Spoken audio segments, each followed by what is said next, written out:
السلام عليكم ورحمة الله وبركاته. الحمد لله نحمده ونستعينه ونستغفره ونعوذ بالله من شرور أنفسنا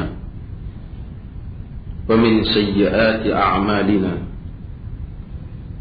من يهده الله فلا مضل له ومن يضلل فلا هادي له. أشهد أن لا إله إلا الله وحده لا شريك له وأشهد أن محمدا عبده ورسوله. أما بعد. Hadirin muslimin dan muslimat sekalian,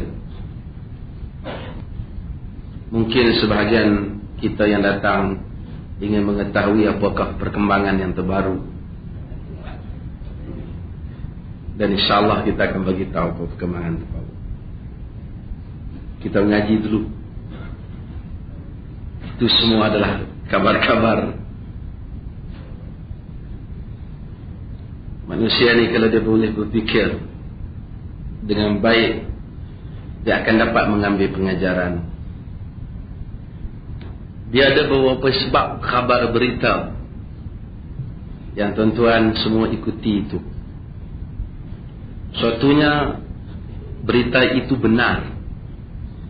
Apa yang benar? Dia benarnya ramai cerdik pandai dengan satu kadar yang bukan mengkagumkan mereka, juga mengkagumkan kita. Alhamdulillah.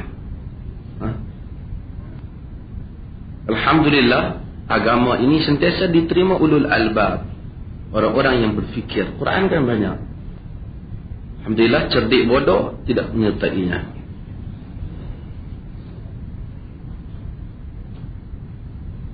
Nanti kita akan sebut. Dan kemudian ini adalah satu niat yang jahat. Siapa saja yang tak baca, pada malam ini kita berhimpun di sini, kita dah kuliah. Kita tidak baca Yasin pada malam Jumaat. Bukan kita kata tak ada Yasin. Ada Yasin, cuma kita tak khususkan malam Jumaat. Ada tak kalau kita baca Yasin malam Jumaat? Ada. Bila kita baca Quran, kena Yasin, giliran untuk baca Yasin. Kebetulan malam Jumaat, kita baca malam Jumaat. Kita baca hari Isnin, kita baca hari Selasa, dan tanpa mengira surah. Tetapi seorang yang punya niat yang jahat, apalah kaitan orang yang tak baca Yasin dengan menjatuhkan sebuah kerajaan?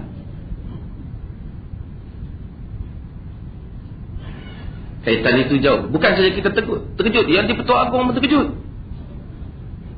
Pasal dia, negeri dia yang tak baca. Menteri Besar Perlis hubungi, dan Menteri Besar Perlis kata, jawab mereka, gunalah apa nama sekalipun nama saya. Dan mudah-mudahan satu hari ombak mereka akan hancur ke pantai juga, dia kata. Tapi benda ni tuan-tuan lihat, tak payah heran. Benda ini bukan kenyataan rasmi. Suatu orang individu buat kenyataan, cuma barangkali dia sebelum ni perkara itu dia highlight oleh Astora. Kemudian barangkali dia berjaya mendapat tempat di ruang depan, berlakulah kenyataan tersebut. InsyaAllah nanti kita akan urai kalau ada masa. Maka ramai orang heran, berbagai andaian telah dibuat kenapa kenyataan itu ada. Yang pertama, kemungkinan disebabkan kerana adanya persetujuan yang tidak rasmi, tetapi sudah ada macam persetujuan di antara pihak Malaysia dan Arab Saudi untuk menubuhkan cawangan Universiti Madinah di Malaysia. Jadi ada sebahagian yang sedang mengelupur kelemasan, lalu cuba mengugut pihak berkuasa supaya perkara ini tak jadi.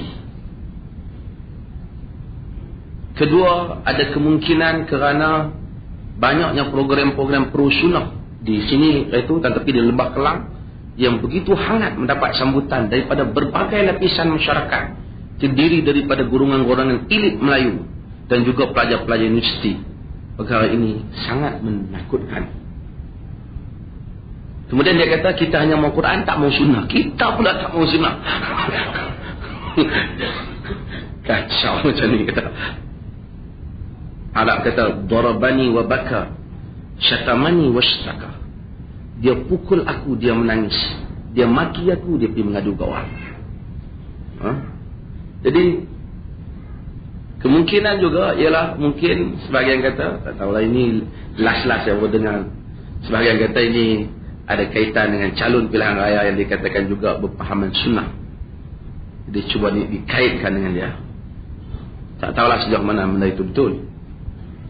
Tapi yang lain, banyaklah isu-isu yang lain. Cumanya Uthman al-Muhammadi, dia telah sebut benda ni sebenarnya bukan kali pertama. Dah bertahun-tahun benda yang sama dia sebut. Cumanya mendapat liputan akhbar ataupun tidak sahaja. Cuma kali ni mendapat liputan.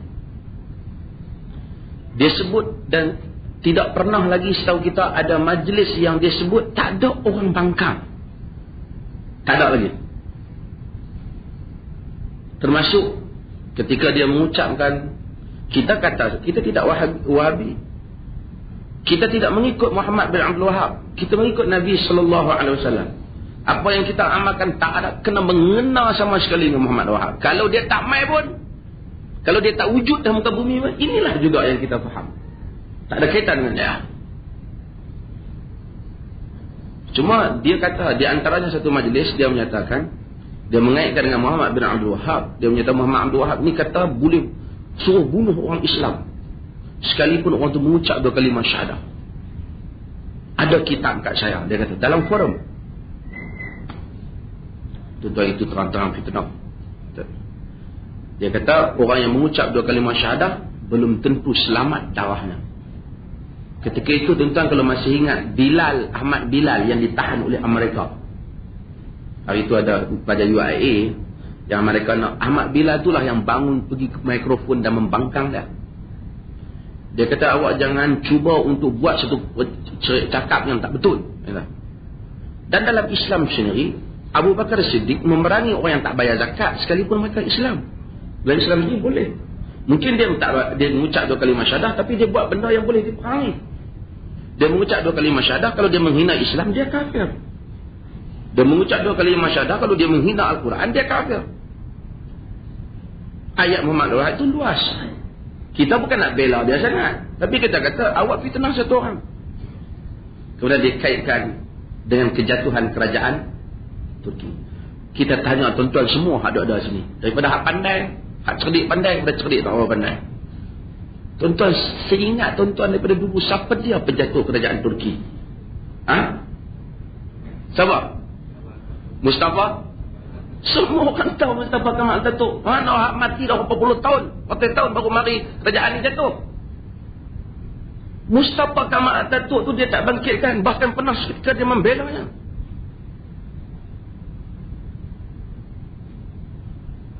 Tiba-tiba kawan ni pula jatuh kerajaan Turki. Kalau dah selepas daripada kerajaan Turki tu dia yang naik jadi presiden Turki, bolehlah. Ini dia mati dah begitu lama. Sampai orang lain berheran, orang yang tak baca sejarah mungkin heran. Orang tak tahu sejarah. Tapi semua orang tahu. Apalah kaitannya. Saja duk tak duk nak mencetuskan satu isu. Tetapi isu itu tidak menguntungkan negara. Arab Saudi pandang serius. Suatu penghinaan kepada negara dia. Dia cuba dikaitkan dengan negara dia.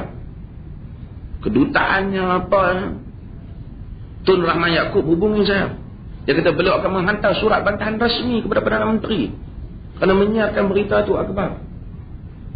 Dan kita tak tahu Menteri Besar Perlis menyatakan habis pilihan raya ni baru beliau akan membuat suatu kenyataan rasmi kepada akhbar. Bahawasanya ini adalah satu kenyataan yang tidak wajar dikeluarkan akhbar. Dia jangan main-main.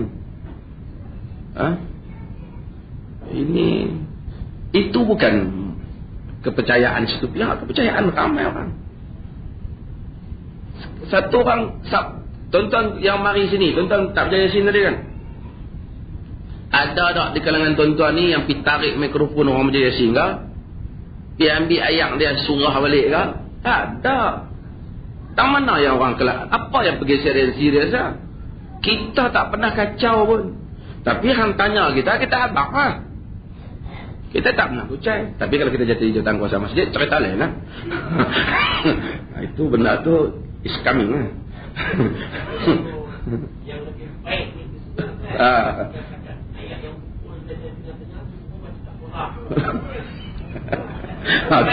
tu gulu.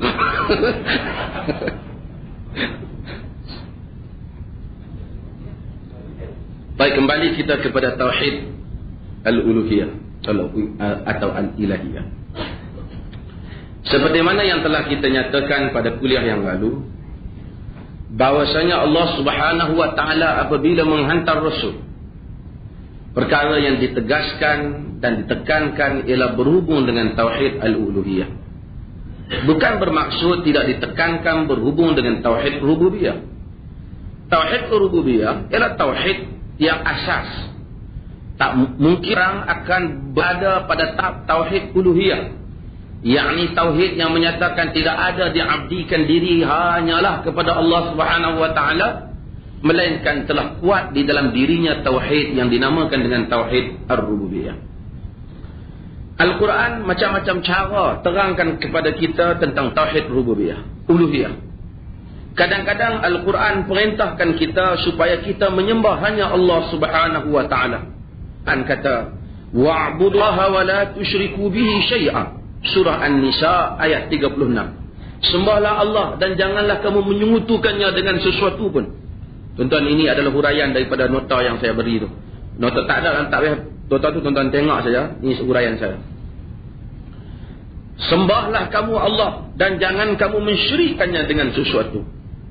Dalam surah Al-Baqarah ayat 21 Allah menyebut, ya ayuhan nas u'budu rabbakumul ladzi khalaqakum wal ladzina min qablikum la'allakum tattaqun. Allah menyatakan, wahai manusia, sembahlah Tuhanmu yang telah menciptakan engkau dan orang-orang yang sebelum menciptakan kamu dan orang-orang yang sebelum daripada kamu, mudah-mudahan kamu bertakwa. Jadi seruan yang dibawa oleh Quran, seruan kepada mengabdikan diri. Kerana manusia pada umumnya mengetahui kewujudan Allah Azza wa Jalla. Sekadar mengetahui seperti mana yang kita beritahu dahulu, tidak banyak memberikan perbezaan antara kita dengan orang lain pun. Antara kita dengan bukan Islam. Bahkan Iblis pun mengetahui wujudnya Tuhan. Dan Allah Ta'ala itu Esa. Ya, keyakinan Tauhid itu ada pada Iblis. Tetapi mereka semua tidak mengabdikan diri kepada Allah Subhanahu wa Ta'ala. Inilah seruan tauhid uluhiyah yang dibawa oleh para rasul. Kadang-kadang Allah Subhanahu wa taala sebut kepada kita tujuan dia ciptakan makhluk. Di dalam surah Az-Zariyat Allah menyatakan, wa ma khalaqtul jinna wal ins illa liya'budun. Surah Az-Zariyat ayat 56. Tidak aku ciptakan jin dan manusia melainkan supaya mereka menyembahku. Bukan sekadar mengetahui. Kenapa Allah Ta'ala ciptakan jin dan manusia? Supaya mengabdikan diri pada Allah. Dalam wacana Nur Muhammad, dalam wacana Nusantara Melayu, tulisan Osman Muhammadi, dia percaya tentang Nur Muhammad yang kerananya lah diciptakan alam ini. Ini yang tepat. Dia satu orang yang mempertahankan Nur Muhammad yang kita anggap berasal daripada ajaran Majusi. Katanya kerana Nur Muhammad itulah diciptakan langit dan bumi, manusia keseluruhannya. Dengan hadis palsu yang dibawa, katanya dengan kata Allah menyatakan kerana mula diciptakan langit dan bumi dan segala isinya. Kerana Nur Muhammad. Quran menyatakan langit dan bumi segala isinya manusia diciptakan untuk mengabdikan diri kepada Allah Subhanahu wa taala, bukan kerana Nur Muhammad. Nur Muhammad ni dia percaya satu cahaya bermula daripada titik cahaya itulah diciptakan segala-galanya. Dengan disertai dengan hadis-hadis yang palsu. Kadang-kadang Allah Subhanahu wa taala cerita tentang tujuan kedatangan Rasul. Allah sebut, walaqad ba'athna fi kulli ummatin rasulan an ya'budullah wajtanibut taghut. Surah An-Nahl ayat 36. Sesungguhnya kami utuskan bagi setiap umat Rasul agar mereka menyembah Allah Agar manusia itu menyuruh manusia sembahlah Allah dan jauhkan diri daripada taghut. Banyaklah ayat-ayat Quran yang kebanyakannya fokusnya kepada tauhid uluhiyah. Fokusnya supaya manusia ini bukan saja tahu Allah seperti mana yang dipahami dalam ilmu falsafah kalam. Kemuncak daripada perbahasan yang kita bagi tahu pada siri kuliah yang lalu. Contoh yang baru datang, dengar siri kuliah yang sebelum ini tentang tauhid. Baru faham. Ini adalah siri, bersiri. Kerana di dalam ilmu kalam seperti mana yang kita sebut, banyak fokusnya kepada nak menyatakan wujudnya Tuhan. Kita katakan kewujudan Tuhan tak perlu dibuktikan secara berhempas pulas. Kebanyakan manusia percaya wujudnya Tuhan. Yang kata tak wujudnya Tuhan ni manusia gila. Orang asli di hutan bercawat, orang asli di hutan Amazon, orang asli di hutan Brazil, semua mereka percaya wujudnya Tuhan. Tetapi mereka tersalah di dalam menentukan Tuhan. Dan mereka tidak mengabdikan diri kepada Tuhan menurut kehendak Tuhan Allah Azza wa Jalla. Setelah kita tahu secara umum tentang tauhid uluhiyah, kita kena tahu bahawasanya di sana adanya benda-benda yang boleh mencemarkan ataupun yang boleh menyebabkan berlakunya syirik terhadap tauhid uluhiyah. Dan ini satu masalah. Kita dalam pendidikan Islam, dia kena tahu yang jahat dan dia kena tahu yang baik. Ataupun dia kena tahu yang baik dan dia kena tahu yang jahat. Masalah manusia apabila kalau dia tahu yang jahatnya, itu masalah lah kan. Baik dia tak tahu, dia nak buat jahat. Ataupun dia ni belajar sunnah, kata dia tahu hak semayang, hak salah, semayang betul tak tahu. Dia tahu pandai tak kata bid'ah, tapi dia pun tak tahu hak sunnah apa. Dia ni.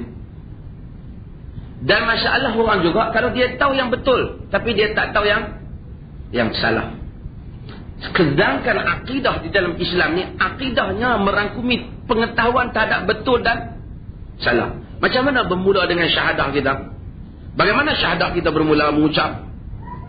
Ashhadu an la ilaha illallah wa ashhadu anna Muhammadar Rasulullah. Ashhadu an la ilah, aku bersaksi la ilah, tidak ada ilah. Nafi dulu hak jahat. Illa, kecuali, tetapkan. Isbat, dia panggil isbat. Illallah, melainkan Allah. Kalau satu orang main, aku bersaksi bahawasanya Allah adalah Tuhan, kita kata dia mengucap tak? Kita kata dia mengucap tak? Tak. Kita kata hang kena mula dengan nafi, kena reject semua, kena tolak hak jahat, hang kena tetapkan satu. Maka akidah kita bermula dengan nafi. Apa dah? La ilah, tak ada ilah illallah, melainkan Allah. Kalau mai saya nak masuk Islam, tapi boleh tak saya nak mengucap Allah wa ilah, Allah lah Tuhan saya?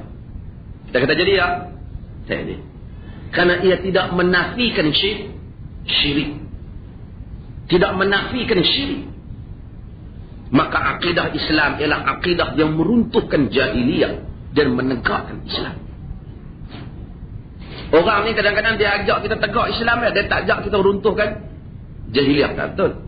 Kita kena tombangkan jahiliyah dan tegakkan Islam. Kita kata kita hapuskan bid'ah, tegakkan sunnah. Kita buang ajaran yang salah, kita tegakkan ajaran yang betul. Kita tak kata kita buat sunnah dan sunnah nama. Kita buat hak betul dan salah. Kita buat yang sunnah dan bid'ah. Kita buat yang syirik dan yang tak syirik. Dia salah satu saja wujud. Akidah Islam, akidah yang menafikan dan menetapkan yang al-haq. Sebab itu orang bila masuk ke dalam Islam, ia masuk dengan la, penafian. La ilah, penafian kepada seluruh bentuk pengabdian diri. Dia mesti menetapkan. Kalau dia nafi la ilah, berhenti tentu, dia jadi apa? Kalau dia nafikan la ilah, dia berhenti di situ saja, apa dia jadi? La ilah, kata. Apa dia? Etis lah. Jadi mulhid, tak percaya Tuhan. Illallah, baru dia jadi mukmin. Tapi kalau dia iktiraf Allah, dan dia iktiraf juga yang Allah yang benar, yang lain pun nak kata salah aku tak berani, dia jadi apa? Musyrik. Jadi musyrik, ahli syirik. Tidak etis, tidak musyrik, muslim, muwahhid, muslim yang mentauhidkan Allah Azza wa Jalla. Maka di dalam akidah Islam, seseorang kena tahu yang benar dan yang salah. Kena tahu iman dan syirik. Kena tahu iman dan kufur. Kena tahu tauhid dan syirik. Kena tahu iman dan kufur. Itulah masyarakat kita. Dia tahu iman, dia tak tahu kufur. Maka banyaklah perkara-perkara yang membatalkan syahadah. Akhirnya berlakulah masyarakat. Tuan-tuan, saya nak tanya, semasa tuan-tuan dulu, kita era 60-an, saya mentadai tuan-tuan, tuan-tuan belajar tak masa tu lebih kurang perkara-perkara yang membatalkan syahadah? Belajar? Belajar? Adakah orang kita tahu perkara batalkan syahadah? Perkara batal iman, tok nenek kita duduk cerita, ada tak? Apa yang tok nenek kita cerita? Ha? Ada lawannya? Tak ada. Dengar lawannya? Bukan. Itu urusan mereka. Lagi sahabat marah. Ha? Bila mari perkara batal syahadah ni? Ha? Sama ada mau nafi ataupun tak mau nafi, ianya terbit apabila baliknya pelajar-pelajar daripada Universiti Madinah. Bukan kata nak jack daripada, saya tak belajar dari Universiti Madinah, tapi maksudnya baliknya pelajar-pelajar daripada aliran Ahlus Sunnah yang betul. Sebab itu Pak, Amerika kata salah satu benda yang paling bahaya dalam pengajian akidah ni ialah pengajian akidah yang paling bahaya ialah yang ada di Arab Saudi. Serentak macam Muhammadi kata, sepupu sebab sepusat sepusing. Kerana katanya adanya satu bab yang dinamakan al-wala wal bara. Al-wala wal bara ni tuan-tuan bila mengaji akidah dia mesti kepada al-wala wal bara, yakni menetapkan kesetiaan yang mutlak hanya kepada Allah dan Rasul, dan kita berlepas diri kepada sesiapa yang menentang Allah dan Rasul. Amerika kata hampa mengaji setakat menetapkan setia pada Allah dan Rasul, sayang pada Allah Rasul tak apa, tapi jangan hampa duk campur bab yang nombor 2 apa? Berlepas diri menentang sesiapa yang menentang Allah dan Rasul. Yang ni jangan masuk. Kita katakan kita masukkan pada hari pertama kita mengucap apa? La ilaha illallah. Sebab tu yang fokus yang sepatutnya di dalam akidah uluhiyah itu ialah masalah la ilaha illallah, iaitu menafikan segala dan mengisbatkan Allah Azza wa Jalla. Tapi dulu fokusnya aku naik saksi, kan? Menteri Besar Kelantan kata, apa yang naik-naiknya? Saksi ya. Sebenarnya bukan aku naik saksi, aku bersaksi, asyhadu.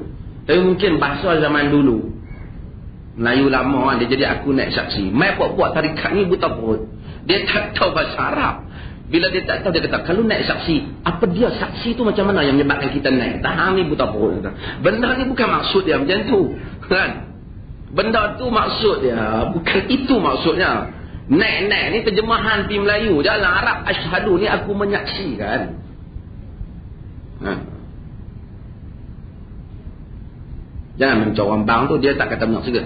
Asyhadu alla asyhadu. Dia sangat dahsyat. Dia asyhadu, asyhadu.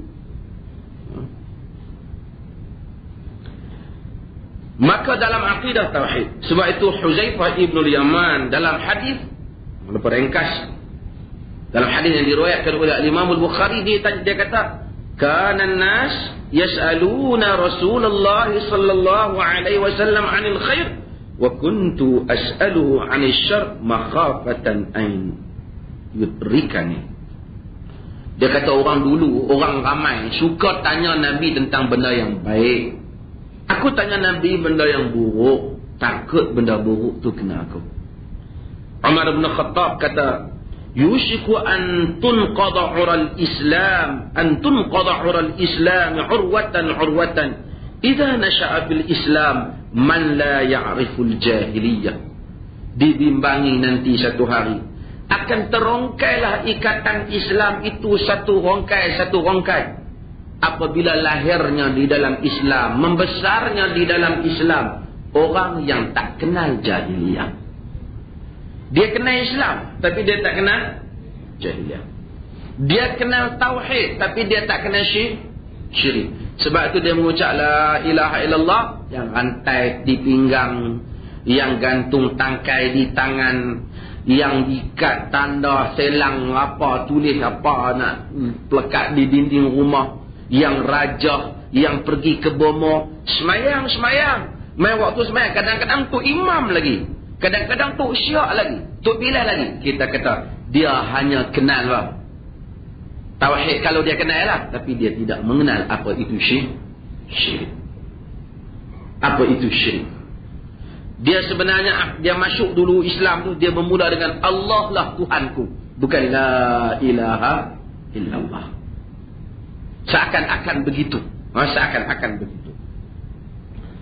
Sebab itu, maka apabila dia tak kenal yang ni, maka ramai rosak. Nabi Allah Ibrahim alaihi salam dalam surah Ibrahim, apabila dia doa kepada Allah, dia kata Rabbi ja'al hadzal balada amina wajnubni wa bani an na'budal asnam. Dia kata, wahai Tuhan, jadikanlah negeri ni. Negeri ni apa? Negeri mana? Nabi Ibrahim. Nabi Ibrahim negeri mana? Mekah. Hadzal balada aminan, negeri yang aman, wajnubni, dan jauhkanlah aku, wa bani an na'budal asnam, dan anak cucuku daripada menyembah berhala. Dan sebab begitu Nabi Allah Ya'qub alaihi salam bila dia nak mati pun dia tanya, ya bani ya ma ta'budu min ba'di, wahai kata anak-anak cicit ada, wahai anak-anak aku, apa yang kamu akan sembah selepas daripada aku? Masalah tauhid. Kita nak mati, kita cari apa? Hampa nak mati ni, tanah aku dua keping tu, hampa janganlah play, dia kata. Dia lupa pesan dah tauhid. Orang nak mati hebat, tuan-tuan. Tapi antara maut dengan duit yang mana hebat? Duit hebat. Aku ni nak semayang macam mana, dia tak nak bergerak pun tak boleh dah. Semayang pun tak ketahuan hala lah, dia kata. Tapi kalau kita salam dia, kita bagi kat dia RM50 kan, dia ambil, dia tak bawa bantai. Orang balik dia, mana duit aku tadi baru bagi dia cari duit tu. Duit dia tak lupa. Bila tak nak beli apa, tak apalah, simpan lah, aku sihat-sihat esok aku pakai lah. Bukan salah, tapi katanya tahun duit lah, dia ingat. Macam mana tinggal 50 tadi bagi 60, dia ingat lah. Tuan-tuan juga main nak mati tu. Tahun duit tak silap. Tahun duit tak silap. Sebab itu, apabila tak kenalnya syirik, kita tengok di dalam surah Nuh ayat 23, Allah Subhanahu wa taala sebut, apa kata orang-orang musyrik pada zaman Nabi Allah Nuh? Wa qalu la tadharunna alihatakum wa la tadharunna waddan wa la suwa'a wa la yaghutha wa ya'uq wa nasra. Surah Nuh kata, maksud dia, mereka kata, janganlah kamu tinggalkan Tuhan-Tuhan kamu. Jangan kamu tinggalkan wadda. Jangan kamu tinggalkan suwa. Jangan kamu tinggalkan Yahus. Jangan kamu tinggalkan Ya'uq. Jangan kamu tinggalkan Nasra. Tuan-tuan, semua nama-nama ni Asalnya dalam hadis kata nama orang-orang saleh. Di kalangan umat-umat dulu, bila mereka mati kan, mati dah tu alim kita ni. Tak ada lah siapa nak bimbing kita, no. Maka mai satu orang dia idea, kalau kita nak bagi kita ingat kepada ajaran mereka, kita kena buat tokong mereka. Patut orang soleh, asal orang soleh. Patut mereka buat berhala seperti Ya'uq, tapi suar, seperti Wad, seperti Yaghuth, seperti Nas. Mereka buat. Dan setiap kali mereka lalu, mereka tengok, apa ingat ni, inilah tokoh-tokoh kita dulu yang membimbing kita ke jalan Allah Subhanahu wa taala. Mai depa nilah ayah dulu mengaji dengan tok guru kita ni lah. Tunjuk ke anak cucu. Hampa kena ingat ni, inilah tok guru hak kita mengaji dulu. Mati ayah dia, mai anak dia tumpang lalu engguk sikit. Tok guru, tok guru, tok syekh. Mati mai cucu cicit apa? Sembah. Bila Nabi Nuh mari dakwah, patutnya bukan mereka mau terima, patutnya mereka terima. Mereka lawan Nuh, kata hampa jangan duk tinggal, inilah Tuhan yang senang. Kita bukan sembah mereka, tapi mereka ni dekat dengan Allah Ta'ala. Tujuan kita sembah mereka supaya mereka membawa kita dekat kepada Allah Azza wa Jalla. Sebab apa tu semua? Ada tauhid, tak ada ilmu tentang syirik. Tidak ada ilmu tentang syirik. Maka apabila agama datang, agama serang benda ni habis-habisan. Nabi SAW apabila datang, baginda SAW buat berbagai-bagai langkah supaya manusia ni jangan pi kepada mensyirikkan Tuhan di sudut uluhiyah. Apa Nabi buat? Nabi larang, antaranya Nabi larang kita membesarkan dan memuliakan kubur. Pi duk pegang batu nisan, dia larang. Kerana itu akan membawa pada sembahan. Dan kadang duka cita, imam kita yang mulia, Imam Syafi'i, dia mulia, dia imam, tauhidnya bersih, anti syirik, menentang semua orang yang syirik. Tapi dia buat tak padan dengan kubur. Tuan-tuan ke depan syirik. Okay. Tapi kalau tuan tengok tak padan. Mula-mula hak zaman dulu mereka buat, kalau kita pergi di kubur Imam Syafi'i tu, dekat dengan batu nisan dia tu ada serban mereka balut, ada ekor. Siapa yang pergi tu peganglah serban tu,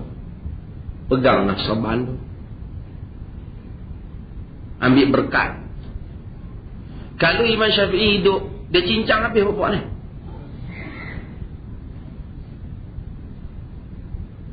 Dia tak pernah redha tapi buat. Pakatlah. Lepas buat apa? Lipat duit, campaklah dalam lubang kubur tu. Dia ada jaring-jaring tu, sampai tengok kubur. Lepas tu ambil retak, tulis hajat Imam Syafi'i, saya mengharapkan agar anak saya yang demam baik. Lipat kubur. Dia kata buat minta kat Imam Syafi'i, minta kat Tuhan Imam Syafi'i. Kita ni dengan Tuhan jauh, mereka orang dekat. Kita pun dia kata nak minta satu benda kat menteri, bukan nak boleh. Kena lalu guna orang dia. Sama dengan hak umat Nabi Nuh buat. Lah ni oleh kerana serban tu duk kena tukar kan? Dia pun buat batu nisan tu terus bentuk serban.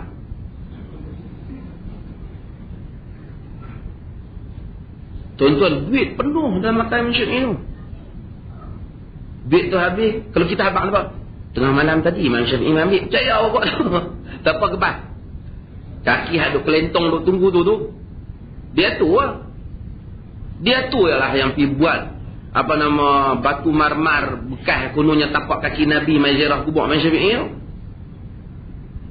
Nabi mati, Imam Syafi'i ni mati tahun berapa? 204 Hijrah.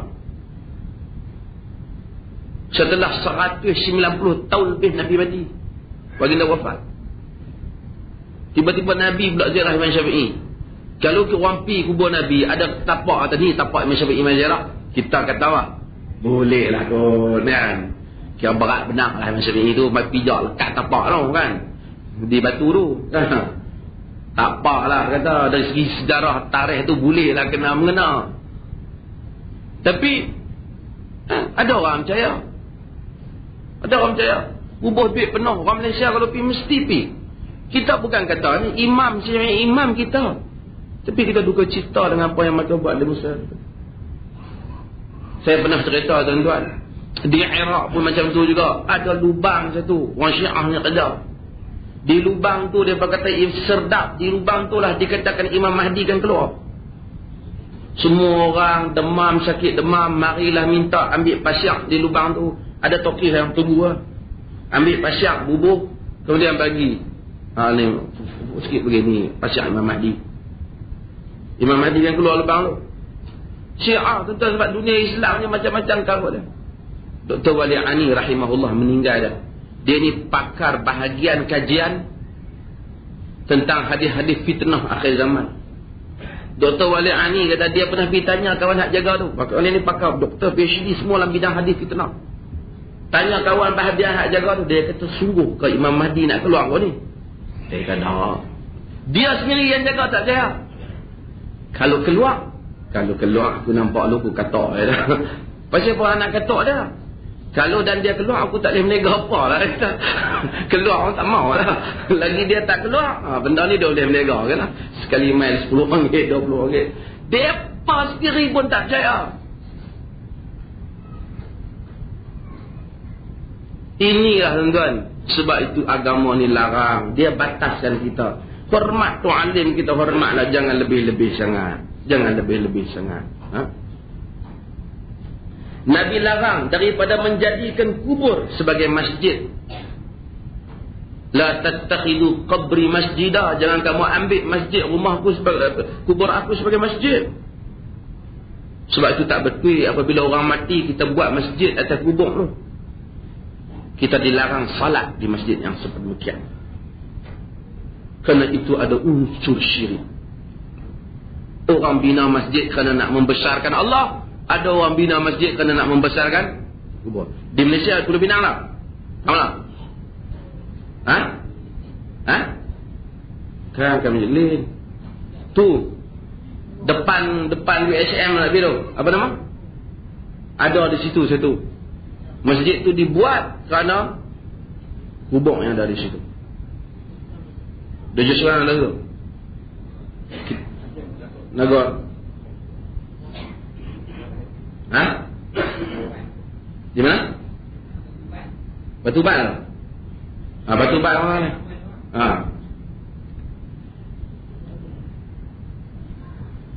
Dia larang kita, agama larang, Nabi larang kita daripada solat ketika matahari sedang terbit dan ketika matahari sedang tenggelam.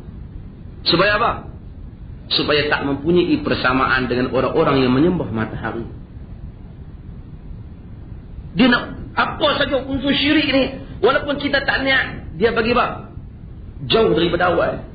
Aku bukan niat, jauh. Jangan, tak pergi dia main. Hang tak niat, tak pergi apa? Anak hang tak pergi, cucu hang. Tu orang panggil ajaran mat matahari. Apa matahari tu? Kan? Lepas semayang masa bila? Saya tak tahulah masa bila mereka semayang. Kalau disungguh dia semayang macam tu, maka demikian dia adalah larangan daripada adik-adik Nabi SAW. Dilarang kita musafir dalam agama ni untuk pergi satu tempat kerana nak ibadat di satu tempat tu. Kalau kita anggap itulah tempat yang mulia, ibadat, dilarang. Kan? Dilarang dalam agama seperti hadis Bukhari. La tashuddur rihal illa ila salasati masajid. Jangan kamu bersungguh-sungguh mengembara melainkan kepada tiga masjid.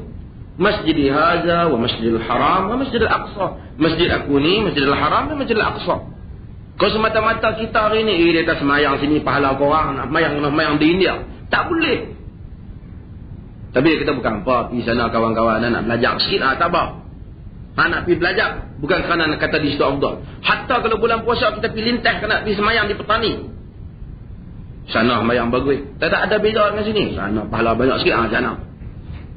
Tak ada. Sama saja. Melainkan 3 buah masjid ini saja. Supaya nanti lama-lama dia akan jadi tempat ibadah dan ghulu. Tuan-tuan tengok apa berlaku kepada Syiah. Mereka membesarkan tempat yang tak dibesarkan oleh Rasul. Najaf, tuan-tuan tengok tempat Sistani itu semua bandar suci orang Syiah. Apa yang suci? Rasul pun tak nafi situ. Oleh kerana kononnya ada kesan Sina Ali, ada kubah Sina Ali, ada apa semua ni, maka tawaf itu maka jadi bandar suci. Qum di Iran jadi Qum al-Muqaddasah. Qum bandar suci mereka. Holy City, bandar suci, tanpa barang sebab, hanya semata-mata kerana adanya orang-orang soleh di situ. Tuan-tuan tengok kubur Khomeini. Syiah tak apa, ambil dia memang itu memang kebiasaan dia. Dia memang kalau tak itu tak jadi Syiah lah dah. Orang pergi orang Khomeini, tengok kubur tu nangis, hentuk kepala, ketekuk di situ. Tuan-tuan pergi ke Mesir, tuan-tuan tengok di kubur kepala Sayyidina Hussein. Sayyidina Hussein ni satu ya, seorang kan. Kita pun percaya kepala dia pun satu kan. Tapi kepala Sayyidina Hussein 3-4 masjid. Masjid tu di Iraq ada kepala dia, mana satu kepala dia kita pun tak tahu. Bacalah Abdul Qadir Jailani. Abdul Qadir Jailani ni kita percaya seorang je lah. Tapi masjid dia banyak dan kubur dia banyak di Iraq. Semua kubur. Orang Pakistan tarikat Qadiriyah tu, dia tak pergi Mekah lagi, dia pergi tawaf di kubur Abdul Qadir Jailani dulu. Kubur itu emas. Lepas tawaf minum sup Syekh Abdul Qadir Jailani. Di Iraq. Pergi kampung lain pula ada satu lagi kubur. Semua bukan mengaku dia banyak. Islam bersih daripada ni semua. Yang inilah abang Al-Muhammadi, inilah yang kita hadapi. Inilah yang kita tentang. Inilah yang ingin kita bersihkan. Supaya jadi agama ini bersih, tauhidnya hanya kepada Allah. Dan jalan sampai kepada Allah itu tak ada melainkan jalan Rasul sallallahu alaihi wasallam. Maka kita kena tauhid di dalam akidah la ilaha illallah, tauhid dalam cara untuk sampai kepada Allah, iaitu Muhammadur Rasulullah. Dilarang kita. Dia larang, bahkan larang daripada kita puji Nabi lebih-lebih pun Nabi larang. Subhanallah.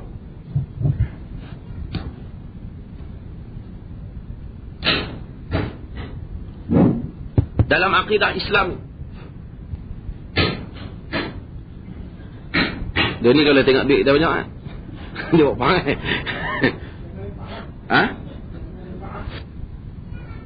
Bahkan dilarang kepada kita daripada berlebih-lebihan memuji Nabi sallallahu alaihi wasallam lebih daripada had yang patut.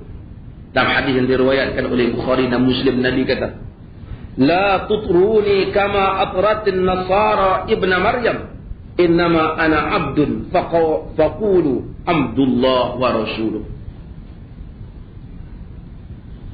Kata Nabi sallallahu alaihi wasallam sebut dalam hadis yang kita bacakan tadi, "La tutruni kama atratin nasara ibn Maryam.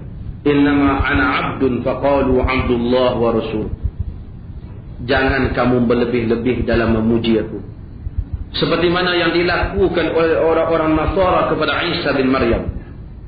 Sebaliknya katakanlah, aku ini adalah hamba. Sesungguhnya hanya saja aku adalah hamba, dan kamu katalah Abdullah wa Rasuluh. Sesungguhnya aku adalah hamba Allah dan Rasulnya. Nabi orang mari puji, bagilah lebih-lebih. Nabi kita tak sadar puji lebih-lebih. Aku ni hamba Allah. Sebutlah hamba Allah dan Rasul. Sebab itu kita kata Muhammadun abduhu wa rasul. Pasal apa dia sebut perkataan abduhu tu? Supaya nak ingatkan hakikat Rasul. Jangan nanti kita syirik. Dia bukan Tuhan, dia Rasul. Dia tak lagi kita lebih-lebih dalam memujinya. Supaya apa? Nak pelihara akidah. Kerana masalah uluhiyah, pengabdian diri hanyalah kepada Allah Azza wa Jalla. Tak boleh lebih dalam hal. Maka dengan itu apabila datangnya akidah Islam, akidah ni larang juga lebih daripada kita ni berlebih-lebihan dalam memuji Nabi SAW. Dia larang kita.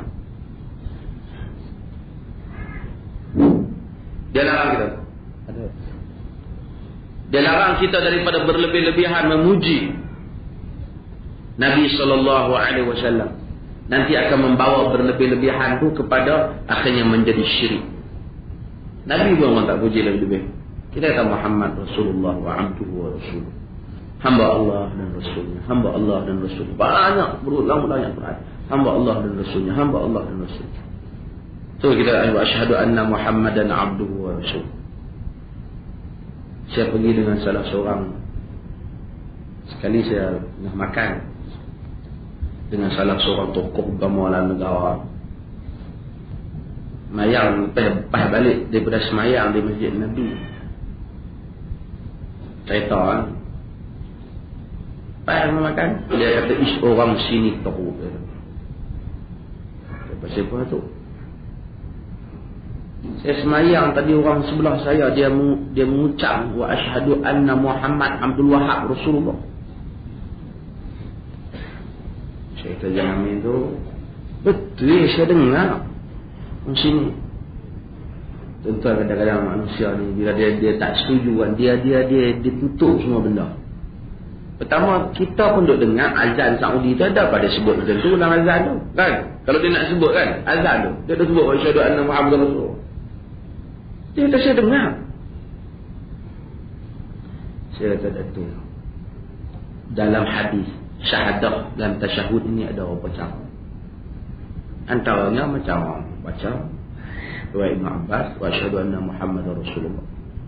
Riwayat Muhammad wa asyhadu anna Muhammadan abduhu wa rasuluh. Bukan Muhammad Abdul Wahab Rasulullah, abduhu wa rasuluh. Dia kata mana boleh bacanya tu? Lah, mana boleh baca dalam hadis. Tu yang kita dah baca macam lain. Baru tentu jumpa satu hadis orang buat banyak. Manusia ni bila dia tak setuju, adalah dalam kepala. Bukanlah kita bela orang Saudi, tapi hang dah tak setuju tu lah. Macam tuan-tuan tengoklah statement tu. Setengah orang, tuan-tuan tengok, ada hari ketiga ada orang jawab balik dalam utusanan. Ada orang jawab balik dalam baca jawapan. Dia benda ni mengelirukan orang ramai. Kalau orang kata mereka sesat, artinya hampa semanjang musim haji, hampa semayang belakang orang sesat. Bagaimana itu? Kemudian Arab Saudi, Kuwait, sebahagian besar Jordan, sebahagian besar Kuwait, sebahagian besar Emirat Arab Bersatu. Sama jangan akidah dengan cara Saudi. Artinya hampa kata 3/4 daripada dunia Islam ni sesat. Melainkan hampa dapat buktikan wahyu itu turun kat tal 7 4 tak apa kan? Ini benda ni sentimen umum menimbulkan keresahan semua orang. Hang saja tak sesat. Katakanlah amalan yang mereka amalkan itu tidak sama dengan amalan di tempat kita. Jadi kita ni sebagai orang Melayu, hendaklah Islam kita ala Melayu. Orang Arab Islam lah ala Arab, dan orang Cina Islam ala Cina. Karena Islam ni buat banyak versi lah kan. Versi Melayu, versi Arab, versi Cina. Kita kira versi itu Nabi je lah. Jadi benda-benda yang seperti itu, dan mereka timbulkan bahaya benda tu. Macam tak fikir kesan yang buruk terhadap orang awam. Nabi SAW dalam hadis, kita baca hadis. Nabi kata dalam hadis riwayat An-Nasa'i, ya ayuhan nas qulu biqaulikum wa la yastahwiyannakum asy-syaitan ana Muhammad Abdullah wa rasul ma uhibbu an tarfa'uni fawqa manzilati allati anzalani Allah azza wa jalla. Nabi kata wahai ramai, wahai manusia, katakanlah dengan perkataan kamu, jangan sampai syaitan tipu kamu. Ana Muhammad, aku Muhammad Abdullah wa rasuluhu, hamba Allah dan Rasulnya, dan aku tak suka diangkat aku lebih daripada kedudukan yang Allah Ta'ala jadikan aku. Kata Nabi SAW.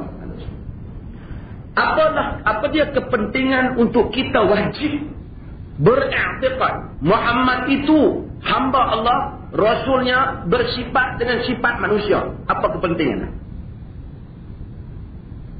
Wajib kita kata Nabi itu hamba Allah, Rasulnya, dan hamba Allah yang bashar, yang apa kepentingannya?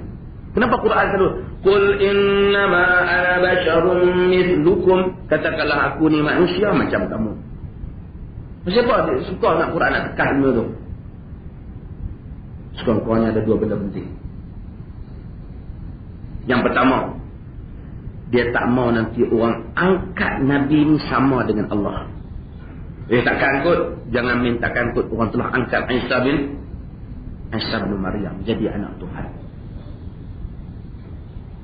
Tu yang duk jadi tok syekh orang duk pi hormat sangat tu sampai lalu ke kubur dia duk pegang tu pasal kes tu lah. Kes pasal akidah tak jelas tapi pi sayang kat tok syekh.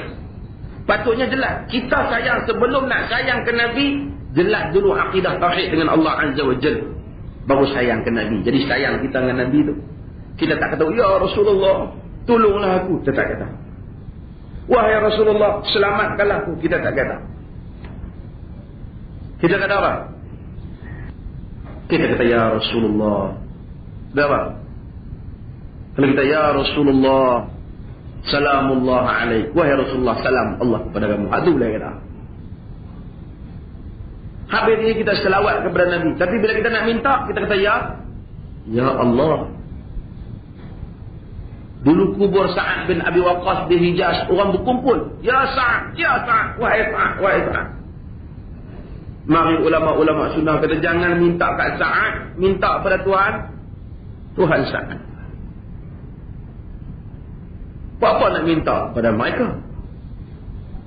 Itu yang pertama, supaya manusia ni jangan. Yang kedua, supaya jangan ada orang kata macam mana kita nak ikut Nabi, tak apalah dia Nabi, kita siapa.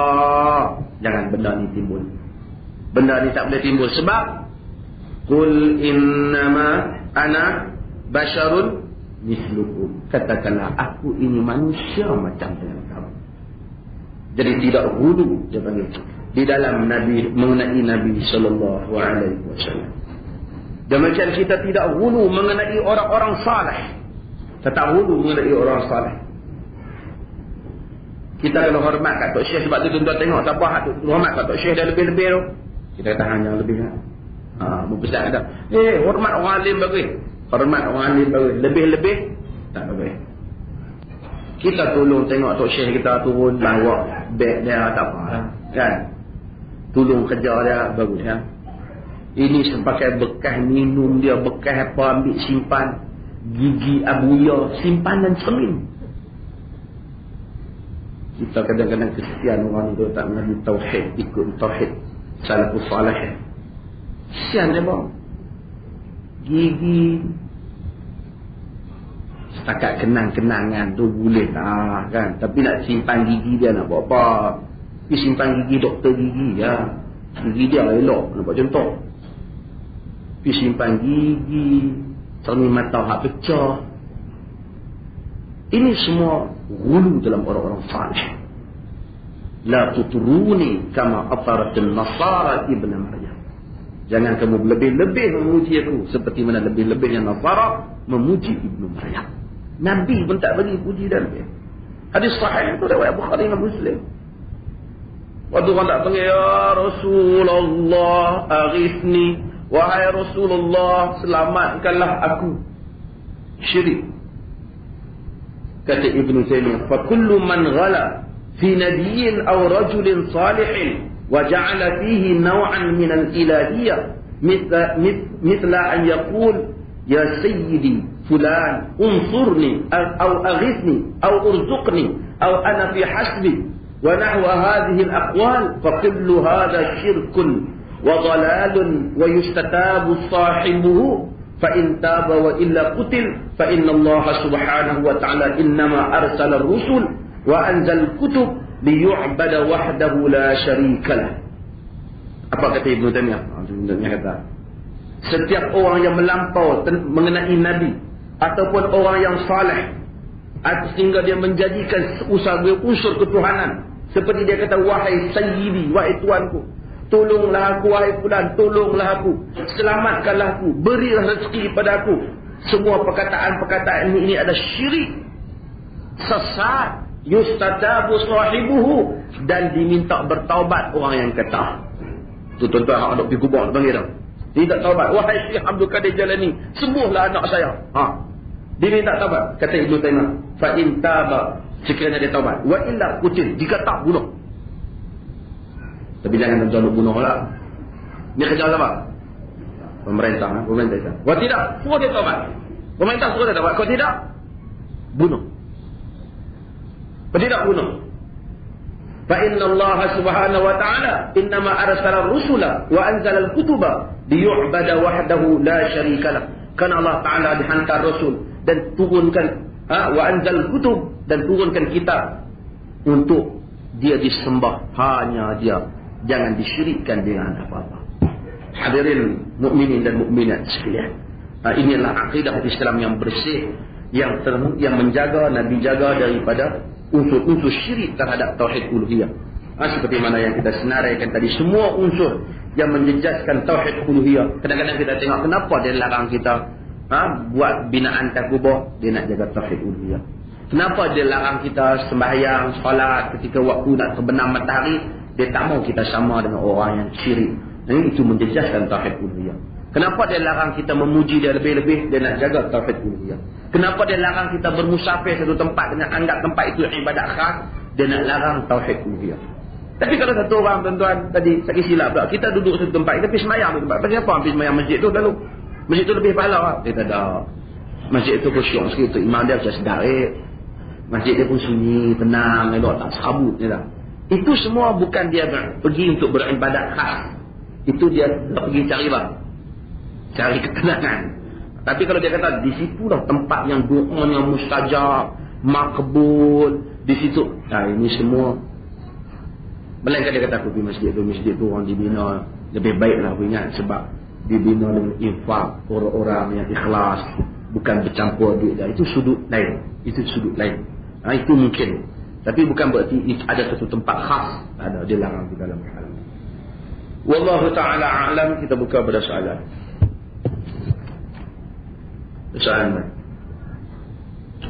Solat menghormati waktu semasa kursus perdana ibadat haji dianjurkan oleh tabung haji.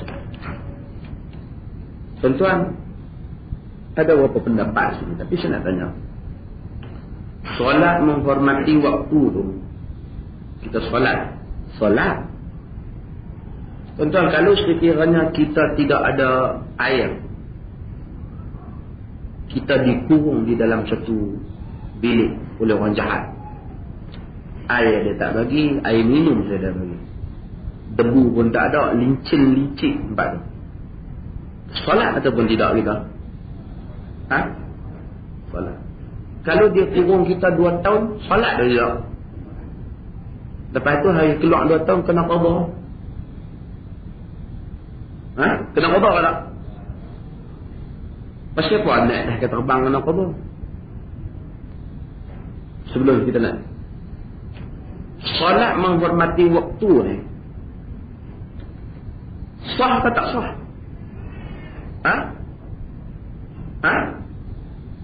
Sah tak sah? Para mufti, sah tak tak? Sah tak tak? Kalau kita kata tak sah membuat apa? Baik nanti tu. Kalau orang kata sah tak siapa nak kena ulang? Abang Mas, sah ke tak? Hak kata ulang tu tanya dia sah ke tak? Tanya dia. Dia kata tak sah. Tak sah nak buat. Kita pergi buat satu benda yang tak sah. Benda ni tak sah. Tadi saja buat ni. Tapi esok nak buat lain. Bodoh. Sama ada hang cerdik ataupun hang tak ada. Sama ada hang bodoh ataupun hang bodoh tu. Dah lah bukan. Marah mikrofon ni. Saya rasa beli lain. Nega untung nampak. Dia tak apa mau. Okey, bunyi. Kalau sekiranya sah, Kalau sah kita tak ulang. Kita tahu ada pendapat, kita tak tahu. Tapi ulang, siapa nak ulang. Tapi cubalah fikir. Kalau kata tak sah, tak usah buat daripada awal. Dan kalau tuan-tuan boleh fikirlah, termasuk waktu tiba-tiba satu orang tak buat solat. Apa hukum dia? Kalau buat, dia kata, tanya ustaz, apa faedah kita buat? Kita hormat waktu. Adakah sah? Tak sah. Habis, hormat waktu. Adakah ada faedah? Sah? Tak sah. Apa ni? Dia kata sah. Tapi cuma kena ulang. Pasal sah, pasal kena ulang. Cakap benda yang kita tak boleh faham. Oleh kerana itu, kalau dia tanya kita, kita kata sah dan tidak diulang. Setiap orang semayang berdasarkan, dia kata, yalah, tapi masa tu semayang tak cukup syarat. Besok makcik di hospital tu pun sah, kena ulang. Pasal semayang sambil baring. Besok semua benda kena ulang. Hadirin dan hadirat sekalian, siapa nak ulang-ulang? Kita pun tak ucap. Tapi kalau dia tanya mai kat kita kata tak ulang salat. Cuma dia kata, makcik ingat tak mahu mayang lah, tak terbang ni, esok turun lah makcik qada. Kita kata makcik buat benda berdosa. Sebab solat difardukan bagi setiap waktu. Baru saja selesai tunai haji, dah tinggal rukun Islam yang kedua. Mai dia kata, tak boleh sebab semayang atas tak sampai. Abah duduk kat bawah dah nak. Kata pidil dengan pilot suruh dia junam sikit masa nak takbir dekat ihram. Susah kira manusia. Kata habang kat pilot tu, ni makcik nak takbir ni, pilot junam sikit lah bagi nampak dia hadap ke bawah. Tuan-tuan, benda macam tu, satu orang salat berdasarkan apa yang dia mampu. Idza amartukum bi syai'in fa'tihi mastata'tum fa'tuhu mastata'tum. Apabila aku perintahkan kamu dengan satu benda, kamu datangilah dia dengan kadar mampu kamu. Orang kata, kita kata dah, kitab-kitab mazhab kata tak boleh, dalam mazhab Syafi'i kita tak boleh. Kita nak tanya, bila mazhab Syafi'i kata tak boleh? Sebab setahu kita, zaman Imam Syafi'i kapal terbang tak buat ni. Imam Syafi'i tak ada dalam mazhab kapal terbang. Zaman Tok Syekh Imam Nawawi pun tak ada kapal terbang. Imam mana di kalangan imam-imam tu abang kata naik kapal terbang tak boleh sembahyang ni abang.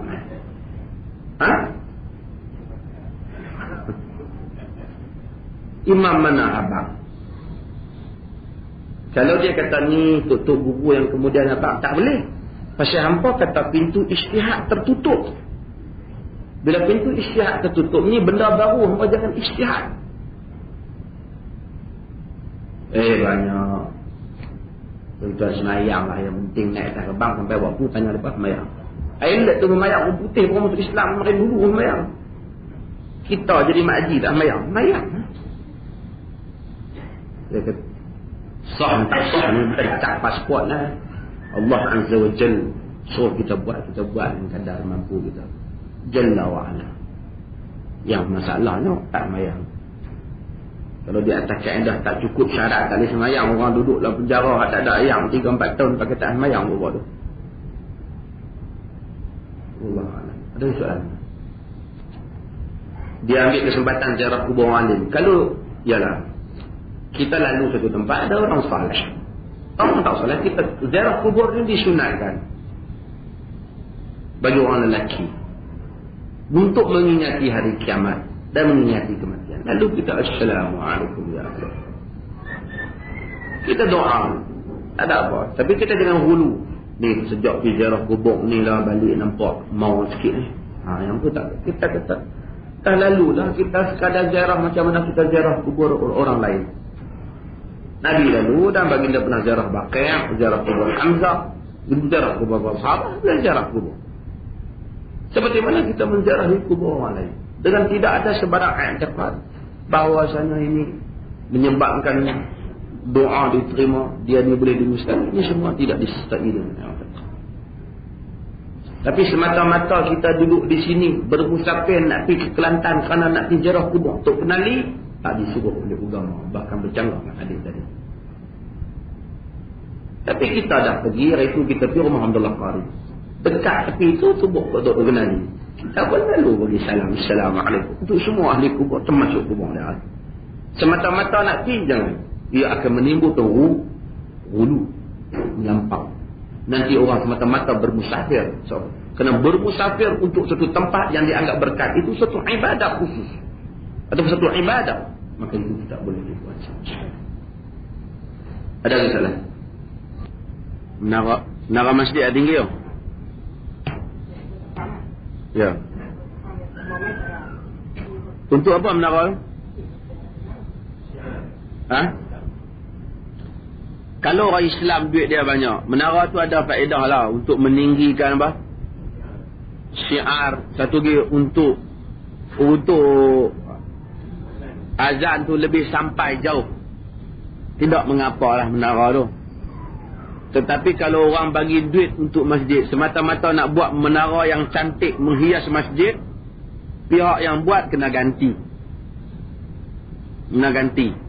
Kerana itu tak termasuklah masjid. Itu satu benda tahsiniat lah, memperelokkan masjid. Tapi kalau orang bagi ni duit saya bagi untuk buat masjid, tak termasuklah menara tu. Kalau saya nak perhias sikit, nak buat menara, tak apa, kena bagi tahu dah. Pasal bila dia masukkan masjid, ialah bangunan masjid yang tempat orang solat. Tuan-tuan sendiri kalau bagi duit 10,000, dia kata ni encik, duit encik bagi tu kita buat menara ni, kita pun tak mahu kan. Aku tak mahu, aku suruh buat menara, aku nak suruh apa? Tempat orang nak sujud tu. Kan aku suruh buat menara nak apa? Kalau menara cantik, tak cantik hang buat duit hang lah. Ha? Aku kalau bagi setakat ada 10,000, aku tak mahu aku nak suruh buat tempat sujud ni. Tempat orang sembahyang nak suruh buat. Ada soalan? Ya. Masjid yang kita tak boleh solat ialah masjid yang dibina kerana kubur. Cuma ulama-ulama ada bincang masjid yang di hadapannya ada kubur. Sebahagian para ulama salah tu, banyak kalangan ulama salah meninggalkan masjid ni. Mereka tinggal. Mereka tak mau bagi persamaan dengan hadis tu. Mereka tak suka solat di masjid yang berhadap dengan kubur. Tapi kalaulah sekiranya antara masjid tu dengan kubur, kita memang tak ada apa, kita sembahyang ni terus nampak kubur, kita solat, memang dilarang sama sekali ya. Cuma sekarang yang ada masjid ni dinding dia jelas, kita pun tak nampak kubur. Orang kata di luar ada kubur. Kalau orang tak bagi tahu, kita tak tahu. Itu keadaan dia sekarang dia lain. Tapi kalau dia buat masjid, kalau tuan-tuan tengok di Damsyik dia apa? Ada kita masuk dalam masjid, tengah-tengah dia memang kubur. Kita tak solat di kawasan yang macam tu. Ada soalan tuan? Lambat nak berubat tu.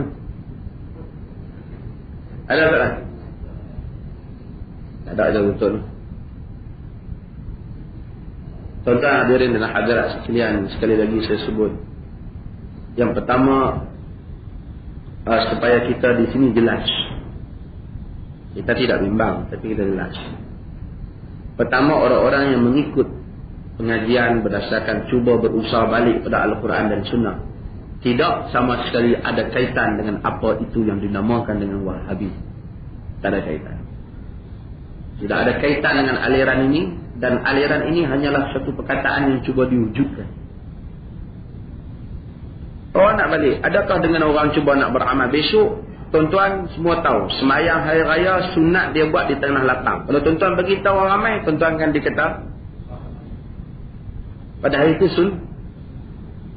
Kemudian kenyataan akbar yang dibuat oleh tokoh berkenaan yang menyatakan bahawasanya orang ni menolak sunnah, ini sangat ganjil. Padahal kita lah yang berusaha mempertahankan sunnah nanti. Tapi kalau dia kata sunnah Melayu tempatan, kita kata ada kemungkinan kita berbeza. Mungkinlah kalau dia maksud itu. Kemudian cuba membawa kes ini kononnya dengan menjatuhkan kerajaan, ini hanya nak menghasut tuan. Bermaksud nak menghasut. Cuma untuk pengetahuan tuan-tuan, perkara ini dianggap sensitif oleh pihak Duli Yang Maha Mulia, terutama bagi Raja Perlis, Menteri Besar Polis. Juga sebut saya perkara yang sama, dia hantar supaya dia kata ini benda yang dia harap semua orang berusaha mempertahankan perkara ini bersungguh-sungguh. Dan juga sahabat-sahabat kita yang lain, kita insyaAllah ada surat rasmi yang dihantar kepada Perdana Menteri, iaitu Tun Ahmad Yaakob akan bawa benda tu kepada Perdana Menteri. Dan kemudian saya dihubungi juga oleh Mustasyar Islami Arab Saudi juga, minta supaya diberikan suatu penjelasan kepada apa yang sedang berlaku ni kepada kementerian di Riyadh, kerana ini dianggap sensitif dan boleh menghina sebuah negara orang Islam. Dia senang-senang kata orang sesat, satu negara, bukan satu negara, habis yang berapa banyak negara Arab. Dan kalau tuan-tuan berminat tokoh berkenaan ni, tuan-tuan pergi bacalah sejarah dia, iaitu ajaran Tal-7 dulu, yang dibawa, yang menyorok dalam gelap, yang menyorok dalam kubur, tuan-tuan baca. Tiba-tiba satu orang yang keluar daripada satu alam dia yang pelik, menuduh sebuah negara, beberapa buah negara, sebagai menuduh Masjidil Haram dan menuduh Masjid Nabawi. Padahal kita Aikim tu duk pasang Quran tu main mana? Abang Aikim tu saya pasang. Pasal Quran tu dibaca oleh orang yang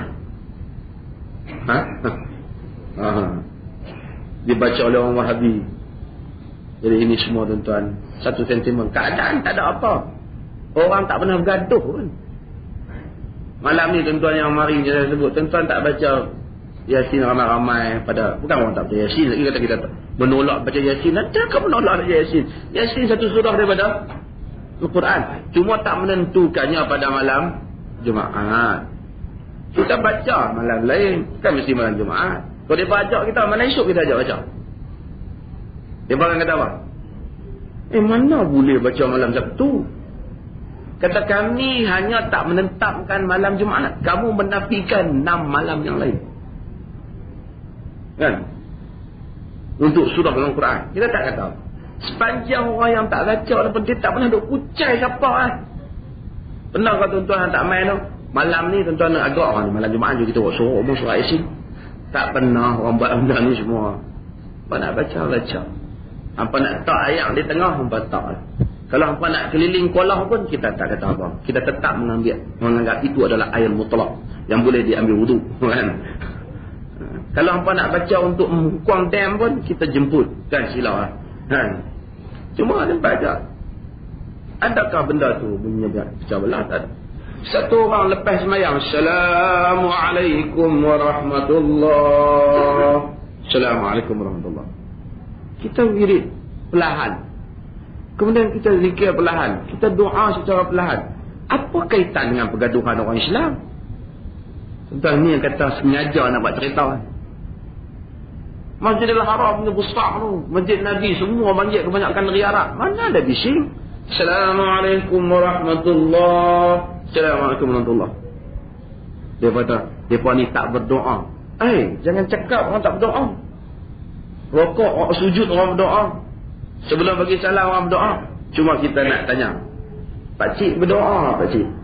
Tentang nanti tuan-tuan tanya, Pakcik doa, Pakcik? Saya berdoa. Pakcik doa apa? Tadi Tok Imam doa, kita doa ni. Apa Tok Imam kata? Kebanyakan pakcik pun tak tahu apa yang pakcik minta. Doa ni minta kat Tuhan, pakcik minta apa? Saya minta, Tok Imam minta. Tok Imam minta apa? Mana nak tahu kat dia? Dia Tok Imam tanya dia. Pakcik tak doa lah. Kita bila kita angkat tangan tu, kita tentu dah kita minta apa yang kita minta Allah Ta'ala. Mai bawa satu surat. Tuan, saya ada hajat besar kepada Tuan. Apa dia? Hajat dalam surat ni. Kita pun baca. Kenapa awak nak nak benda ni? Saya tak tahu benda apa dalam surat tu, saya tak tahu. Tapi itulah hajat saya. Takkan tak tahu. Macam mana kata hajat? Itulah harapan saya. Tahu harapan apa dia dalam ni? Saya pun tak tahu apa dia harapan saya. Itulah harapan saya. Apa tuan-tuan nak kata kat orang ni? Tak tahu tuan-tuan. Kita tak kata lagi dia faham kata kita kata dia kita. Satu orang kata amin, amin, amin ya rabbal alamin. Dia tanya, apa dia yang hampa amin tadi? Dia kata tak tahu tu imam baca kita amin. Apa dia yang dia kata? Dulu satu masjid tu imam dia cerita baca sekali. Allahumma arinil haqqa, Allahumma arinal haqqa haqqa warzuqna ijtinaba. Ya Allah, tunjukkanlah kami yang benar itu benar dan jadikanlah kami menjauhi yang benar. Orang sini tahu lah. Nama ada tempat tidak dapat diumumkan. Wa arinal batilan batila warzuqna ittiba'ah. Tunjukkan yang sesat itu sesat dan jadikan kami pengikut yang sesat. Yang lain amin, amin, amin. Tu yang payah nak dakwah apa? Kita habaq. Masa tu kita mula kata habaq saat itu ustaz, doa salah sekali. Orang budak lah apa hantu. Cuma kita padahal sekali tidak asna pada asna dunia asna ya ani dia faham apa asna tu satu perempuan Melayu yang cantik.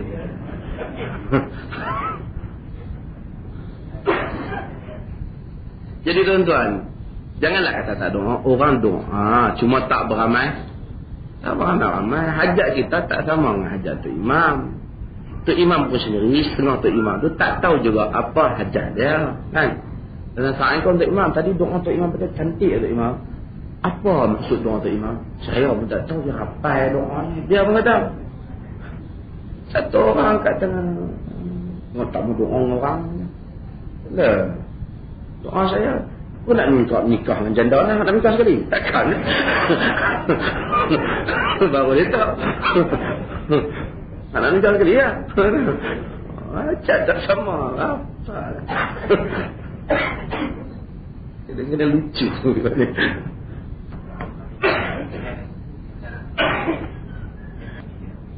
Doa selepas solat fardu. Demikian adakah angkat tangan atau tidak? Tuan-tuan, doa selepas solat fardu Nabi ajar. Tapi tak ada pun satu hadis yang menunjukkan Nabi ajar. Sekali dia pun kata kita kena doa tak ada angkat tangan, kita kata ada. Tapi bukan doa selepas solat fardu.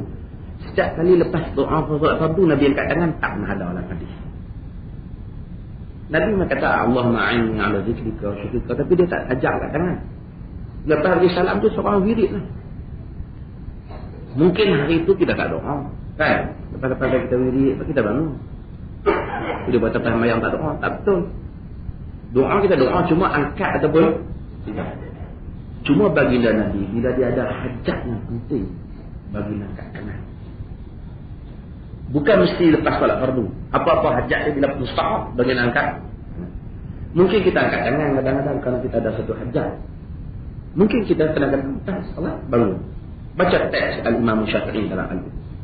Kata Imam Syafi'i, Rasulullah itu apabila memberi salam, kadang-kadang baginda duduk sekejap, kemudian baginda bangun. Kadang-kadang aku percaya baginda duduk sekejap, mungkin baginda membaca wirid. Kadang-kadang baginda tidak baca apa, baginda bangun. Kadang-kadang orang lain bangun. Kemudian mungkin baginda tunggu wanita, seperti kata Azuri untuk keluar dulu. Kemudian baru baginda keluar. Ini semua tak sama. Tentu kalau tengok dalam Quran Akbar, dia kata, mereka ini berbahaya kerana tidak mau mengamalkan amalan-amalan yang dianggap sunat. Dah, katakanlah sungguh benda tu sunat. Apa bahaya orang tak mau amal sunat? Apa yang tinggal wajib tadi? Ni kedemi fantazia orang tak mahu habaq. Ni Astora tak percaya azab kubur dulu ni. Awak tak mahu habaq, bahaya ke tak? Ni Islam liberal kata tak pakai tudung lawan awak tak habaq, bahaya ke tak? Bila bertimbul benda ni? Ini orang tak mahu ambil benda ni. Takkan jadi masalah. Orang menolak hukum hakam Allah Ta'ala banyak lagi. Hanulah masalah. Orang tak mau, tak ada masalah. Bila hampa tak mau, hampa jangan tanya. Siapa tak mau, sekali hampa dapat siapa tak mau tu. Baik hampa duduk senyap. Kalau hampa main kuliah kita, hampa tanya tak mau, kita habaq lah. Pasal takkan tak mau saya saja. Saya kena habaq. Mestilah. Hang pun bilang mau habaq sebab apa? Hang kata, ini amalan tradisi Melayu mesti dipertahankan. Tak apa. Kita belah habaq. Ini amalan Rasul mesti dihidupkan. Salah satu lah. Dua pilihan. Soalan objektif. A ataupun B. Jawab. Soalan. Betul juga tidak. Terima kasih banyak di atas kuliah kita pada malam ini, insyaAllah. Saya ingat tak pasti hari Ahad ni ada kuliah tak? Memandangkan tentang kenduri. Banyakkan kenduri kan? Saya ingat bulan puasa ni, bulan puasa lah. Bulan apa? Bulan cuti ni. Kita tangguh sekejap. Malam macam ni. Cuma saya sekali lagi kempen dah tuan-tuan. Marilah kita berpuasa pada Isnin dan Khamis. Supaya membangunkan ruh kita juga dan semuanya. Dan kemudian, kalau boleh, bukalah. Mesti puasa Isnin dan Khamis kena buka ramai-ramai dah. Sekali jadi amalan baru lah. Tapi untuk galakkan tu, buka puasa ramai-ramai bagi tadi apa ada ramai juga buka puasa ramai-ramai tu menambahkan ukhuwah kita semua dan menggalakkan kita sendirilah untuk puasa. Jadi ingat kawan-kawan puasa. Kalau nak buka puasa 2 rumah pun tak ada masalah. Sekian terima kasih. Assalamualaikum warahmatullahi wabarakatuh.